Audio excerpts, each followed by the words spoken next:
Hello बच्चों, कैसे हो आप सभी लोग? बढ़िया, फर्स्ट क्लास। तो बेटा आज की इस वीडियो में जो है ना हम बात करेंगे area and perimeter of 2D figure, यानी कि 2 डायमेंशनल फिगर का हम एरिया और पेरीमीटर देखेंगे क्या क्या होते हैं। ठीक है ना। अच्छी तरह से बिल्कुल बेसिक से चलेंगे, अच्छी तरह से एरिया और पेरीमीटर के फार्मूलों को जानेंगे भी अच्छी तरह से, और सवाल में किस तरह से अप्लाई किया जाता है उनको भी हम देखेंगे। ठीक है ना। तो आइए शुरू करते हैं। तो सबसे पहले बेटा देखो, जैसा कि मैंने आपको बोला 2D फिगर की बात कर रहा हूँ मैं। ठीक है ना, यानी कि 2 डायमेंशनल फिगर। अब 2 डायमेंशनल फिगर में बेटा सबसे पहला जो हमारा फिगर आएगा वो है हमारा रेक्टेंगल।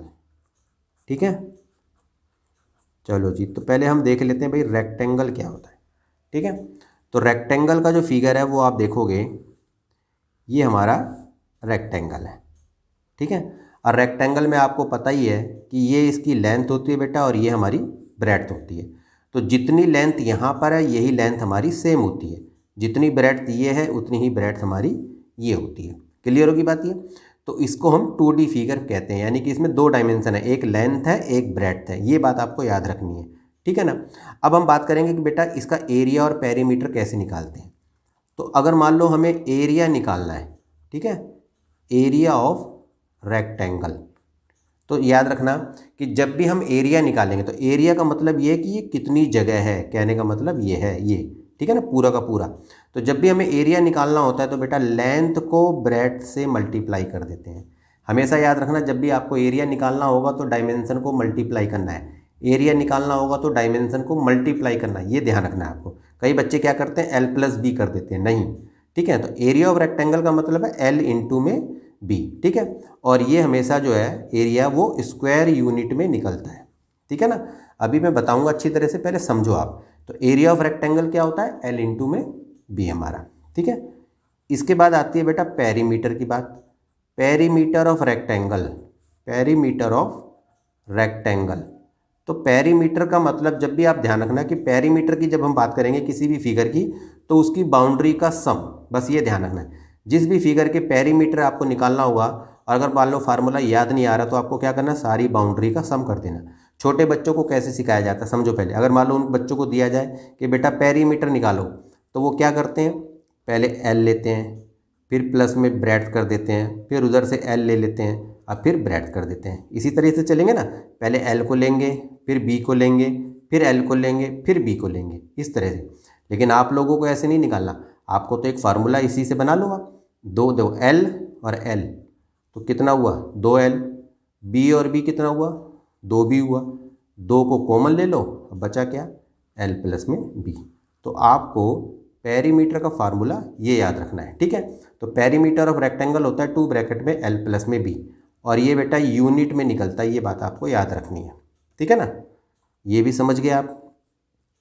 अब यदि मैंने कहा बेटा देखो इसी से फार्मूला बन जाता है, देखो L इंटू में B जो है वो हमारा एरिया होता है रेक्टेंगल का। अब इसी से देखो दो फार्मूले बन जाते हैं। यदि आपको L निकालना है तो आप क्या करोगे, एरिया ऊपर लिखोगे और ब्रेड्थ को नीचे लिखोगे, डिवाइड कर दोगे, L निकल जाएगा। और यदि आपको ब्रेड्थ निकालनी है, एरिया को ऊपर लिखोगे, लेंथ को नीचे लिखोगे, इस तरह से आप डिवाइड कर दोगे। ठीक है ना, तो इस तरह से भी जो L भी आप निकाल दोगे यदि आपको एरिया गिवन है तो। ठीक है ना, और इन दोनों में से कोई एक डायमेंशन गिवन है तो। अब बात आती है बेटा इसका डायगोनल की। ठीक है, डायगोनल क्या होता है, अब उसको समझो पहले आप। जैसे ही फिगर आपको दिख रहा है, अपोजिट एंगल को जोड़ दो तो ये डायगोनल बन जाता है। अब आपको ये तो पता है जो रेक्टेंगल होता है बेटा उसके सारे एंगल 90 डिग्री के होते हैं, ये तो आपने पहले भी पढ़ा होगा। तो जैसे ही मैंने डायगोनल खींचा तो देखो आप ये कि राइट ट्रायंगल बन रहा है, और राइट ट्रायंगल बन रहा है तो हमें पाइथागोरस थ्योरम याद आती है, समझे ना। तो ये जो डायगोनल आपको जो दिख रहा है ये एक तरह का हाइपोटेनस है ये। तो आपको पता है ना, हाइपोटेनस जब निकालते हैं तो क्या करते हैं हम, ये बेस का स्क्वायर और परपेंडिकुलर के स्क्वायर के सम के बराबर होता है। तो वही बात यहाँ करते हैं, डायगोनल अगर हमें निकालना है, डी निकालना है, तो हम क्या करेंगे, रूट में एल की स्क्वायर प्लस में बी की स्क्वायर कर देंगे, तो ये हमारा डायगोनल निकल जाता है। ठीक है, समझ में आ गया अच्छी तरह से। अब मान लो जैसे देखो इसी में अब मान लो हमारे क्वेश्चन बनते हैं। अब जैसे मान लो आपको एल दे रखा हो 10 सेंटीमीटर, और ब्रेड्थ दे रखी हो बेटा 8 सेंटीमीटर। ठीक है ना, और कह दिया कि बेटा इसका एरिया निकालो। तो एरिया आप क्या करोगे, L इंटू में B होता है। अब L कितना दे रखा है, 10 सेंटीमीटर, और ये दे रखा है आपको 8 सेंटीमीटर।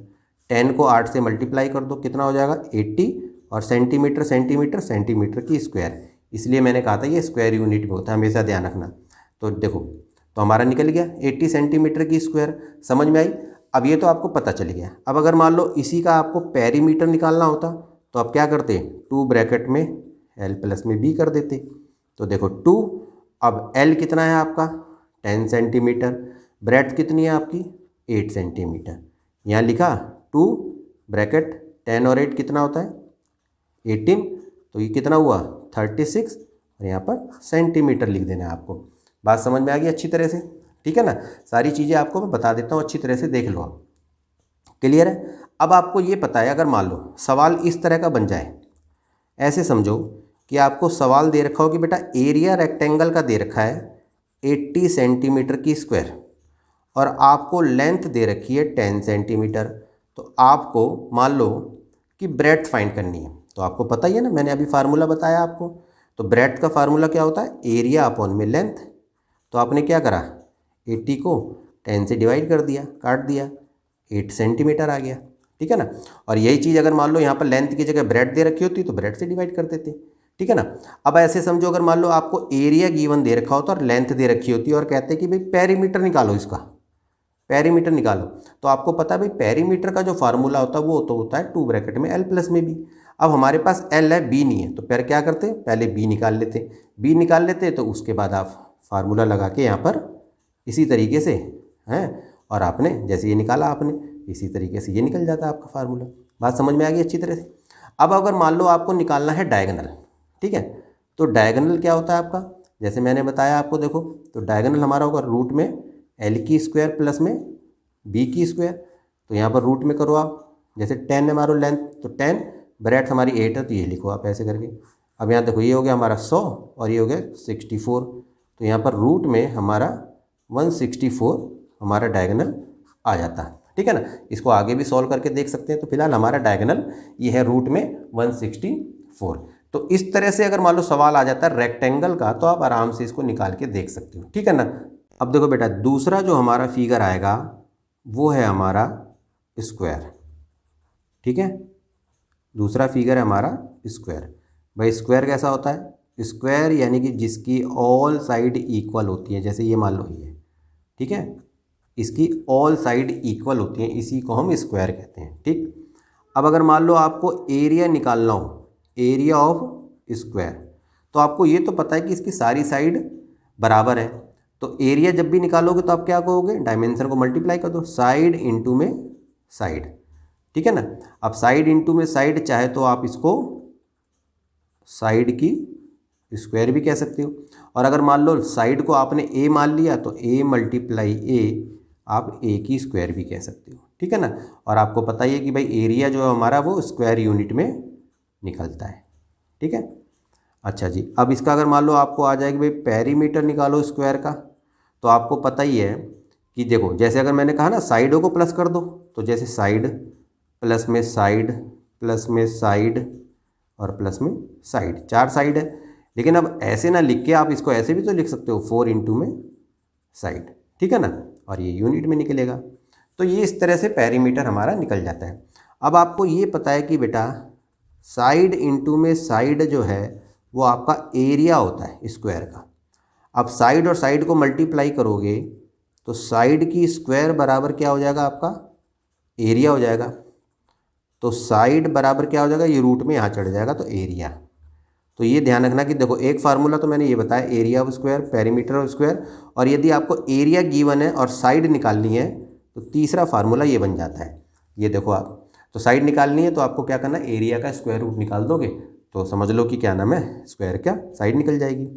अब इसी तरीके से देखो फोर्थ फार्मूला, देखो बेटा आपको ये पता है 4 इंटू में साइड क्या होता है, तो बच्चे भी बता देंगे कि सर ये पेरीमीटर है स्क्वायर का, 4 इंटू साइड। तो अगर मैं कहूँ कि बेटा इससे साइड निकालो तो आप क्या करोगे, पेरीमीटर को 4 से डिवाइड कर दोगे। तो देखो साइड 2 कंडीशन में निकल रही है, यदि आपको एरिया गिवन है स्क्वायर का तो एरिया यानी कि एरिया का स्क्वायर रूट निकाल दोगे, और यदि पेरीमीटर है तो आपको पेरीमीटर को 4 से डिवाइड कर देना है, आपकी साइड निकल जाएगी। चलो जी, इसका डायगोनल भी बता देता हूँ मैं। यदि मान लो इसका डायगोनल निकालना हो, ठीक है, तो आपको ये पता है कि रूट में साइड की स्क्वायर प्लस में साइड की स्क्वायर होगा। तो यानी कि रूट में 2 साइड की स्क्वायर हो जाएगा, ठीक है ना। अब साइड जो स्क्वायर होता है वो बाहर आ जाता है और यहाँ पर रूट में ये चला जाएगा, ठीक है। तो साइड रूट में 2 जो है वो आपका इस तरह से डायगोनल आप इसको निकाल के देख सकते हो, ठीक है। अब मान लो इसी में सवाल आ जाए, ठीक है। मैंने कहा कि बेटा find the perimeter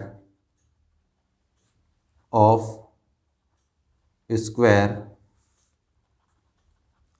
whose area is 144 centimetre की स्क्वायर। अब मान लो सवाल ये दे दें कि भाई पेरीमीटर निकालो और एरिया आपको दे रखा है स्क्वायर का। तो अब आपको ये पता है बेटा एरिया दे रखा है मुझे, तो एरिया का मतलब ये हो गया, चलो यहाँ लिख देता हूँ मैं, चलो एरिया ऑफ स्क्वायर कितना दे रखा है 144 सेंटीमीटर की स्क्वायर। अब निकालना है आपको पेरीमीटर, और पेरीमीटर का फार्मूला होता है 4 इंटू में साइड। तो इसका मतलब ये है कि यदि मुझे साइड पता हो तो मैं आराम से पेरीमीटर निकाल सकता हूँ। तो भाई साइड कैसे पता करूँ, तो साइड पता करेंगे हम एरिया से, ठीक है ना। तो एरिया ऑफ स्क्वायर का मतलब क्या होता है बेटा, साइड इंटू में साइड जो है वो हमारा 144 दे रखा है। तो यानी कि साइड की स्क्वायर क्या हुआ 144, तो यानी कि साइड क्या हुई रूट में 144, जैसा कि मैंने अभी बताया था आपको साइड निकालना अगर ये दे रखा हो। अब क्या करना है आपको, तो रूट में 144 है तो इसका आपका आ जाएगा 12 सेंटीमीटर। ये तो आपको पता ही होगा स्क्वायर रूट कैसे निकालते हैं। जैसे देखो 144 है, इसका आपने प्राइम फैक्टराइजेशन कर दिया, 2 सत्ते 14, 2 आ गया, 2 से करोगे आप 36 पे जाएगा, 2 से करोगे 18 पे जाएगा, 2 से करोगे 9 पे जाएगा, 3 से करो 3 और यहाँ पर 1। अब इनके जोड़े बना लो, एक जोड़ा बन गया, ये बन गया, ये बन गया। अब इनको मल्टीप्लाई कर लो, 2 गुणा में 2 गुणा में 3, 2 दूनी 4 तियाँ 12, यानी कि 12 को 12 से मल्टीप्लाई करोगे तो 144 ही तो आएगा। तो अब आपने देखा कि बेटा साइड मैंने निकाल ली, अब साइड निकाल ली तो पेरीमीटर तो हम आराम से निकाल सकते हैं, यानी कि 4 इंटू में साइड, तो 4 इंटू में 12 सेंटीमीटर, तो कितना आ गया 48 सेंटीमीटर आ गया आपका, ठीक है ना। तो इस तरह के सवाल आप आराम से बना के देख सकते हो। अब यही देखो वही बात, इसी को अगर मैं उल्टा कर दूं मैं, हैं, यदि मैं ऐसे कह दूं कि find the area of square whose perimeter is 48 centimetre. अब मान लो सवाल ये हो जाए कि भाई आपको एरिया निकालना है स्क्वायर का और पेरीमीटर आपको दे रखा है, तो वही चीज़ है। देखो पेरीमीटर दे रखा है ना, पेरीमीटर का मतलब क्या होता है भाई 4 इंटू में साइड आपको दे रखा है 48, तो साइड क्या होगी, तो भाई पेरीमीटर को 4 से डिवाइड कर दो, 48 को 4 से डिवाइड कर दो, तो काटो 4 एकम 4, 4 दूनी 8, तो देखा आपने यहाँ पर साइड आ गई आपकी 12 सेंटीमीटर। तो साइड आ गई हमारी, तो भाई एरिया ऑफ स्क्वायर का फार्मूला क्या होता है, तो पता ही हमें साइड इंटू में साइड होता है। तो भाई 12 सेंटीमीटर गुणा में 12 सेंटीमीटर, तो करेंगे हम तो 144 सेंटीमीटर की स्क्वायर हमारा आंसर आ जाएगा। तो सवाल किसी तरीके से भी दे सकते हैं, आपको बस फार्मूले पता होने चाहिए, तरीका पता होना चाहिए कि कैसे इसको निकाल के देख सकते हैं, ठीक है। और बिल्कुल बेस से मैं आपको अच्छी तरह से समझा रहा हूँ, ठीक है ना। चलो 2 फिगर हमने समझ लिए अच्छी तरह से 2D डायमेंशन के। अब तीसरे फिगर की तरफ चलते हैं। अब देखो बेटा तीसरा जो फिगर हम हमारा आ गया है, ठीक है, रेक्टेंगल देख लिया, स्क्वायर देख लिया, अब हम बात करेंगे पैरेललोग्राम की, ठीक है, पैरेललोग्राम। अब भाई पैरेललोग्राम कैसा होता है, रेक्टेंगल को थोड़ा सा टेढ़ा कर दोगे तो ये हमारा पैरेललोग्राम बन जाता है, ठीक है ना। अब तो ये हमारा पैरेललोग्राम है और ये इसकी परपेंडिकुलर हाइट है, ये ध्यान रखना, ये h है। अब हम इसको लेंथ नहीं बोलेंगे, अब हम इसको बोलेंगे बेस, ठीक है, ये हमारा बेस है। चलो इसका अगर मैं नाम दे दूं ABCD, तो अभी मेरा जो बेस है वो DC है, और मेरी जो अब यहाँ पर D हो गया और यहाँ पर मैं E दे देता हूँ इसको, तो AE मेरा जो है हाइट है। क्लियर है बात। अब अगर मान लो इसको मैं खड़ा कर दूँ तो मेरा AB क्या हो जाएगा, यहाँ पर AD जो है मेरा बेस हो जाएगा, और ये वाली हाइट मैं मानूंगा ये वाली, यानी कि C से और यहाँ तक जोड़ दूँ मैं तो ये हाइट हो जाएगी। बात समझ में आ रही है ना अच्छी तरह से। तो अब ये देखो आप, तो भाई एरिया ऑफ पैरेललोग्राम, इस तरह से शॉर्ट में भी लिख सकते हो आप पैरेललोग्राम का, तो ये होता है बेटा बेस इंटू में हाइट, ये ध्यान रखना, ठीक है। बेस इंटू में हाइट इसका फार्मूला होता है। बेस को हाइट से मल्टीप्लाई कर दोगे तो एरिया हमारा निकल जाएगा। ये भी स्क्वायर यूनिट है, पता ही है आपको। अब यदि बोल दिया जाए कि भाई पेरीमीटर ऑफ पैरेललोग्राम, तो आप बोलोगे 2 इंटू में, ठीक है, तो एडजेसेंट साइड, ठीक है, 2 इंटू में सम ऑफ एडजेसेंट साइड। चलो मैं यहाँ लिख दिया, यहाँ लिखा नहीं मैंने, सम ऑफ इट्स एडजेसेंट साइड। आप इसको ऐसे लिख दो, या फिर अगर मान लो आप ऐसे भी लिख सकते हो 2a प्लस में b। यदि मान लो एडजेसेंट साइड को एक को a मान लिया, एक को b मान लिया, तो वही जैसे रेक्टेंगल का पेरीमीटर लिखते हैं ना, उसमें l प्लस b लिख देते हैं, इसमें a प्लस b लिख दो, वो एक ही बात है, ठीक है। या फिर पैरेललोग्राम का फार्मूला 2 इंटू में sum of its adjacent side. Adjacent side कौन सी, जैसे ये साइड और ये साइड, ये एडजेसेंट कहलाती हैं, ठीक है ना। तो इस तरह से ये निकाल के देख सकते हो। अब अगर मान लो यही चीज़ है, सवाल है यदि आपको दे रखा हो, मान लो कि भाई बेस दे रखा है, ठीक है, बेस दे दिया 12 सेंटीमीटर और हाइट दे दी आपको 5 सेंटीमीटर, और कह दिया कि भाई इसका एरिया निकालो पैरेललोग्राम का। तो आपको पता ही है बेस इंटू में हाइट इसका फार्मूला होता है। बेस हमें 12 सेंटीमीटर दे रखा है, हाइट हमें 5 सेंटीमीटर दे रखी है, 12 पंजे 60 सेंटीमीटर की स्क्वायर हम इस तरह से आराम से निकाल के देख सकते हैं, ठीक है ना। अब अगर मान लो यही सवाल इसी में, जैसे आप देखो अभी आपको पता चला कि भाई बेस हमारा 12 दे रखा है और हाइट हमारी ये दे रखी है, ठीक है। तो अब बेस और हाइट आपको, जैसे देखो अब बेस अगर मैं ये कहूँ कि भाई DC है और हाइट मेरा है AE, तभी तो आपने लिखा है यहाँ पर 12 और ये वाला। अब अगर मान लो यहाँ पर हाइट ऐसे दे रखी हो बेटा, ये वाली इस तरह से हाइट दे दी हो ऐसे, ठीक है। अब ये E, चलो मैं इसको F मान लेता हूँ, ठीक है। और ये मुझे जो दे रखा है ना ये वाला, ये, ठीक है ना, ये मुझे दे रखा है 10 AD की, और ये कह रहा है कि भाई CF की लेंथ बताओ, CF की लेंथ बताओ। तो आपको देखो ये गिवन है पहले से ही, तो आपने देखा कि भाई अब क्या करें। अगर मान लो इस तरह से आ जाए, तो देखो हमने पहले सबसे पहले क्या करेंगे, हम एरिया निकालेंगे पैरेललोग्राम का, इस तरह से बेस इंटू में हाइट करके, तो हमारा 60 निकल गया। अब अगेन मैं फिर दोबारा निकालूंगा, देखो अगेन, देखो एरिया ऑफ पैरेललोग्राम। अब मैं क्या करूँगा, इसको खड़ा कर देता हूँ, यानी कि इसको मैं अब ऐसे कर देता हूँ, ऐसे करके इस तरह से। तो ये जो AD है मेरा, ये जो AD है वो मेरा नीचे चला जाएगा, समझे ना मेरी बात को।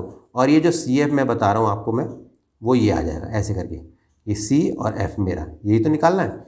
तो अब ये देखो, तो बेस इंटू हाइट, अब मेरा क्या होगा कि भाई देखो अब AD मेरा बेस हो जाएगा और हाइट में मान लूँगा CF, ठीक है। और एरिया ऑफ पैरेललोग्राम तो मेरा यही रहेगा, तो मैं यहाँ लिख दूंगा 60, और AD कितना है मेरा 10 सेंटीमीटर, और मेरा CF तो निकालना ही है। तो अब ये 10 को नीचे ले जाओ, बस 60 अपॉन में 10 कर दोगे और यहाँ पर CF हो जाएगा, काट दो, तो 6 सेंटीमीटर जो मेरा CF आ जाएगा। इस तरह से भी अगर सवाल आए तो आप इसको करके देख सकते हो। बात समझ में आ गई कि कैसे ये हो रहा है, ठीक है ना। अब बात आती है बेटा, चौथा फिगर हमारा है रोम्बस, ठीक है। अब हम आगे रोम्बस पे। अब भाई रोम्बस कैसा होता है, तो रोम्बस देखोगे बेटा कि जिसकी चारों साइड इक्वल होती है, या तो आप इसको ऐसे बना दो, ठीक है, चलो ये मान लिया, या फिर इसको थोड़ा सा इस तरह से जैसे पैरेललोग्राम होता है ये भी बना सकते हो, चारों साइड बस ये ध्यान रखना कि आपको इक्वल होती है, ठीक है। और चलो इसमें मैं डायगोनल खींच देता हूँ, देखो ये डायगोनल है और एक ये डायगोनल है, तो ये जो ऊपर वाला ये वाला डायगोनल इसको D1 मान लेता हूँ, और ये नीचे वाला डायगोनल इसको D2 मान लिया। चलो इधर भी डायगोनल खींच देता हूँ मैं इस तरह से, ये वाला डायगोनल D1 हो गया और ये वाला डायगोनल D2 हो गया, ठीक है। अब ये देखो क्या है, अब मैंने बोला कि बेटा एरिया निकालो, एरिया ऑफ रोम्बस। तो एरिया ऑफ रोम्बस का फार्मूला होता है 1/2 D1 इंटू में D2, ठीक है, ये ध्यान रखना है। और एक फार्मूला और लिख देता हूँ बेटा एरिया ऑफ रोम्बस का, साइड इंटू में अल्टीट्यूड भी होता है। अल्टीट्यूड जानते हो ना, जैसे अगर मान लो ये चीज़ है, अब यहाँ से मान लो कि कोई भी एक अल्टीट्यूड इस तरह से दे रखो ऐसे करके, तो साइड इंटू में अल्टीट्यूड भी फार्मूला हमारा होता है, ठीक है। अच्छा जी, अब मैंने कहा कि बेटा पेरीमीटर क्या होता है, तो पेरीमीटर ऑफ रोम्बस जो होता है, तो आपको पता ही है जो हमारा स्क्वायर का पेरीमीटर होता है, तो इसको भी आप 4 इंटू में साइड यहाँ पर लिख सकते हो, ठीक है ना। अब मान लो सवाल आ जाए कि आपको डायगोनल दे रखा हो, ठीक है, आपको मान लो डायगोनल्स दे रखे हो, एक दे रखा हो 10 सेंटीमीटर और एक दे रखा हो 8 सेंटीमीटर, और कह दिया कि भाई इसका एरिया निकालो रोम्बस का, तो पता ही था आपको 1/2 D1 इंटू में D2 होता है। तो 1/2 एक दे दिया 10 सेंटीमीटर, एक दे दिया 8 सेंटीमीटर। काट दो जी, 2 चौक 10 चौक 40 सेंटीमीटर की स्क्वायर आपका आ जाएगा। बात समझ में आई। और यही आपको यदि पेरीमीटर निकालना होता तो 4 इंटू में साइड होता, और साइड यदि आपको गिवन होती तो आप आराम से इसको निकाल के देख सकते थे। यदि मान लो साइड आपको दे देता 12 सेंटीमीटर, तो आप क्या करते, 4 इंटू में 12 सेंटीमीटर करके 48 सेंटीमीटर इसका आराम से पेरीमीटर निकाल के देख सकते थे। ठीक है ना। बात समझ में आ रही कि नहीं आ रही अच्छी तरह से। ठीक है। अब इसी तरीके से बेटा इसका एक फार्मूला देखो, एक चीज़ और देखो, इसमें एक सवाल और बन सकता है। मान लो कि आपको ये रोम्बस दे रखा हो ऐसे करके, ठीक है, जैसे ये रोम्बस है, चारों साइड ये ध्यान रखना इक्वल है, और डायगोनल आपको दे रखे हो ऐसे करके। और आपको ध्यान रखना बेटा जो डायगोनल होते हैं ना वो 90 डिग्री पे बाइसेक्ट होते हैं, ये भी ध्यान रखना आपको बात ही। ठीक है ना।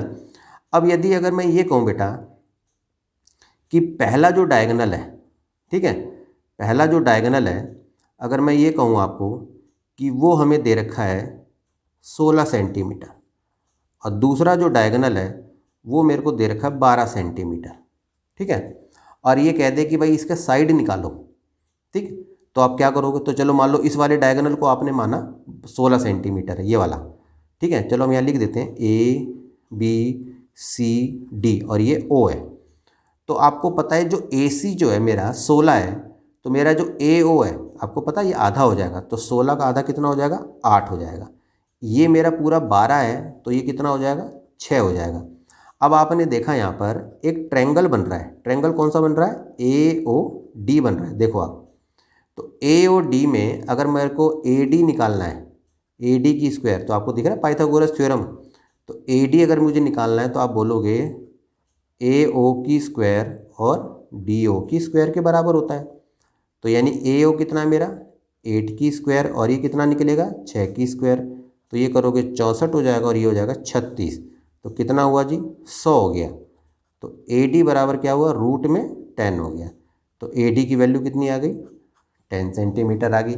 इस तरह भी सवाल दे रखा होता तो आप पाइथागोरस थ्योरम लगा के साइड निकाल सकते हो। अब फिर कह दे कि भाई पेरीमीटर निकालो, तो 4 इंटू में साइड करके आप 4 इंटू में 10 सेंटीमीटर लिख दोगे, 40 सेंटीमीटर ये इसका आंसर आ जाएगा। तो इस तरह का भी सवाल आपको दे सकते हैं। ठीक है, 4 फिगर आपने समझ लिए, आगे बढ़ते हैं। अब देखो बेटा, अब 5वां जो फिगर है वो है हमारा ट्रेपेजियम। ठीक है भाई, ट्रेपेजियम कैसा होता है वो भी देख लो आप। इस तरह का जो फिगर होगा बेटा, देखो आप, ये हमारा ट्रेपेजियम कहलाता है। ठीक है, नाम दे देते हैं ABC और D है। ठीक है, और ये जो पैरेलल, देखो अब ट्रेपेजियम होता क्या है, ट्रेपेजियम वो यानी कि क्वाड्रिलेटरल है जिसमें एक पेयर अपोजिट जो साइड होती है वो पैरेलल होती है, इक्वल नहीं पैरेलल होती है। जो जैसे इसमें देखोगे ना AB और DC पैरेलल है, चलो यहाँ लिख देता हूँ मैं, AB पैरेलल है CD के। ठीक है, तो अब अगर मान लो इसका मुझे एरिया निकालना हो, ठीक है, तो एरिया कैसे निकालेंगे हम इसका, तो आपको ध्यान रखना है। देखो मैं शॉर्ट में लिख देता हूँ, 1/2 हो गया। ठीक है, चलो यहाँ लिख देते हैं 1/2 इंटू में हाइट। अब देखो ये इस हाइट को ये मानेंगे, ये वाली हाइट, ये ध्यान रखना, ये हाइट है हमारा। ठीक है, और इंटू में sum of parallel side, sum of parallel sides. आप ऐसे भी लिख सकते हो, थोड़ा सा और छोटा करना हो तो ऐसे भी लिख सकते हो। अब मान लो ये साइड जो आपकी पैरेलल है, एक को मैंने A मान लिया और एक को मैंने ये B मान लिया, तो आप लिखोगे यहाँ पर A + B sum of parallel sides और इंटू में H। तो इस तरह से भी आप एरिया ऑफ ट्रेपेजियम कर सकते हो। यानी कि फार्मूला अगर पूछे पेरीमीटर निकालना है तो आपको पता ही, जब फिगर अब इसका तो पता है तो आप सीधा लिख दो, फिगर पेरीमीटर का मतलब सम ऑफ इट्स ऑल साइड्स, बस सारी साइडों को प्लस कर देना, तो ये आपका ट्रेपेजियम का हमारा बन जाएगा। ठीक है ना, बात समझ में आ रही है अच्छी तरह से। अब वही बात यहाँ देते हैं, मान लो आपको पैरेलल साइड दे रखी हो, ठीक है, और हाइट आपको दे रखी हो, तो एरिया तो आप आराम से निकाल के देख सकते हो ना। मान लो जैसे अगर मैं ये कहूँ कि आपको parallel sides are 10 centimetre 12 centimetre दे रखी है, और हाइट आपको दे रखी है 5 सेंटीमीटर, और कह दिया कि भाई एरिया निकालो, एरिया ऑफ ट्रिपेजियम, तो फार्मूला पता ही है आपको भाई 1/2 ए प्लस में बी इंटू में एच होता है। 1/2 ए प्लस बी मानेंगे हम, एक को 10 एक को 12 और इंटू में 5 कर देंगे।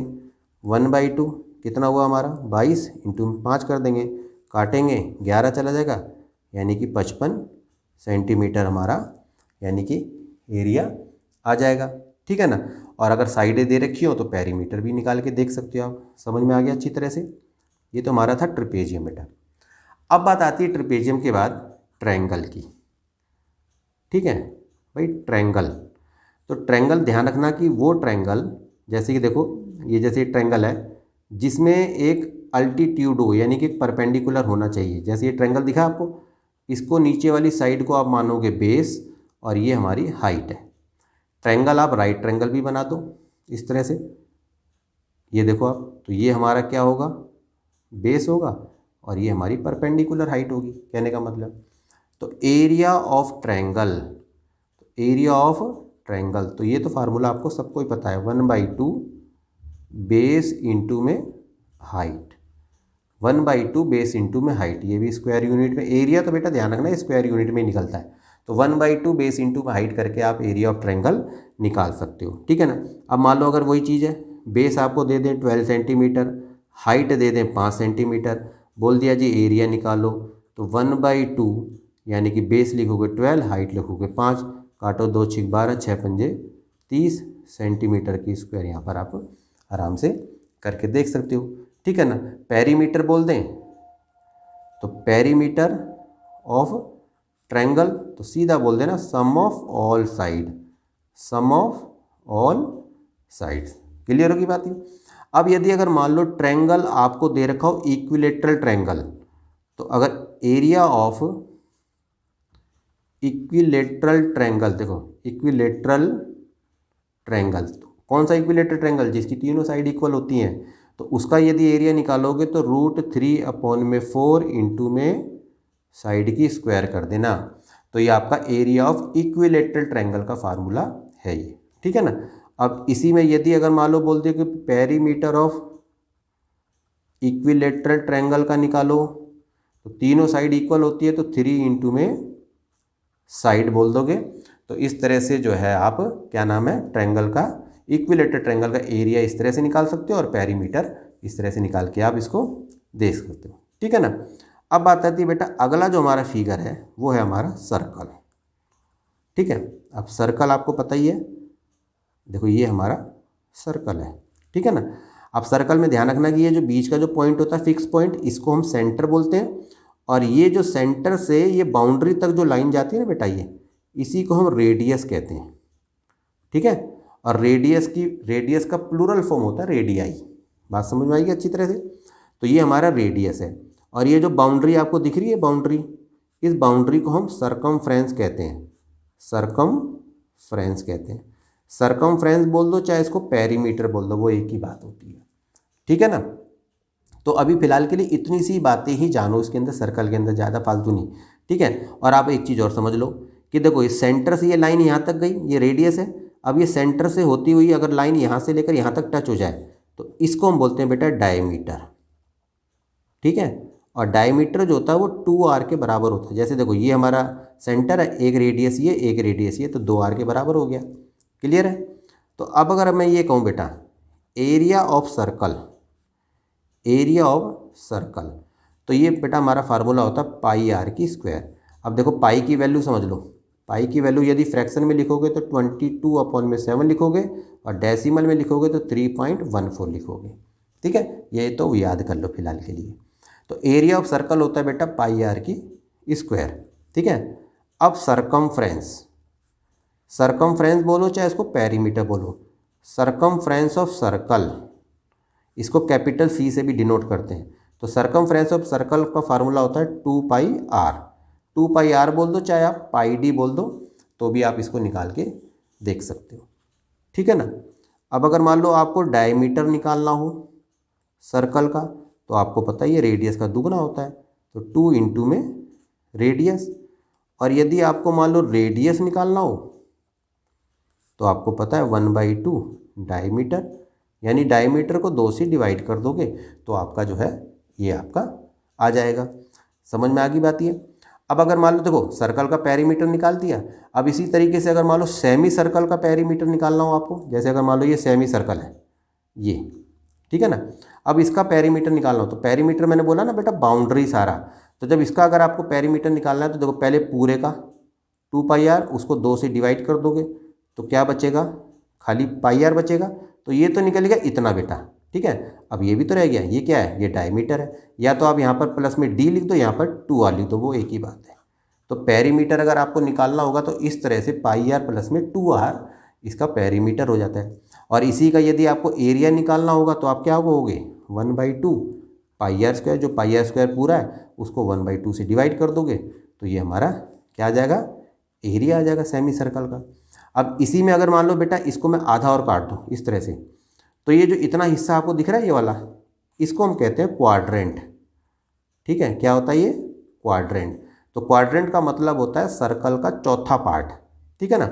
अब अगर मान लो यहीं पर आपको एरिया ऑफ क्वाड्रेंट निकालने के लिए दे दिया जाए तो आप क्या कहोगे 1/4 πr², यानी कि πr² को 4 से डिवाइड कर दोगे तो आपका क्वाड्रेंट आ जाएगा। बात समझ में आई ना।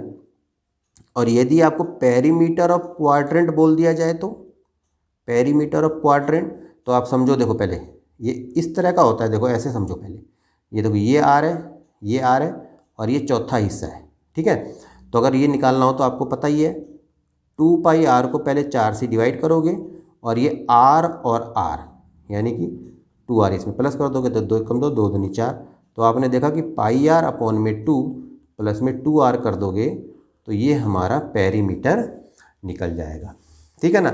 अब सवाल में देखो जैसे कि अगर मैं ये कहूँ आपको रेडियस दे रखी है बेटा 14 सेंटीमीटर और आपको बोल दिया कि भाई एरिया निकालो सर्कल का, तो आप क्या करोगे भाई πr² होता है, तो पाई की वैल्यू 22/7 और रेडियस हो गया 14 गुणा में 14, काट दो तो देखो 44 गुणा में 14 आ गया।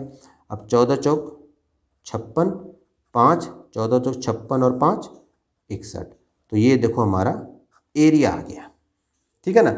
अब यदि मान लो यहीं पर ये कहता कि सी निकालो इसका सरकमफ्रेंस, तो फार्मूला क्या होता है 2πr, रेडियस आपकी 14 ही है तो 2 गुणा में 22/7 कर देते और यहाँ पर 14 कर देते, 7 एकम 7, 7 दूनी 14, 22 दूनी 44 दूनी 88 सेंटीमीटर। आप इस तरह से जो है क्या नाम है वो निकाल देते सरकमफ्रेंस। इसी तरीके से और भी कई सारे इसके फॉर्मूले, यानी कि कहने मतलब सवाल बन सकते हैं। आपको सरकमफ्रेंस दे रखा हो, एरिया निकालना हो, एरिया दे रखा हो, सरकमफ्रेंस निकालना हो, तो बस फार्मूले पता होना चाहिए, फार्मूले में क्या चीज़ दे रखी है। अगर वो चीज़ पता चल जाए तो आप ये एरिया भी निकाल सकते हो, पेरीमीटर भी निकाल के देख सकते हो, ठीक है ना। तो बेटा 2D फिगर के जितने भी आपके फिगर बनते थे, जितने भी उसके एरिया थे, पेरीमीटर थे, वो सारी बातें मैंने इसमें बता दी आपको, ठीक है ना।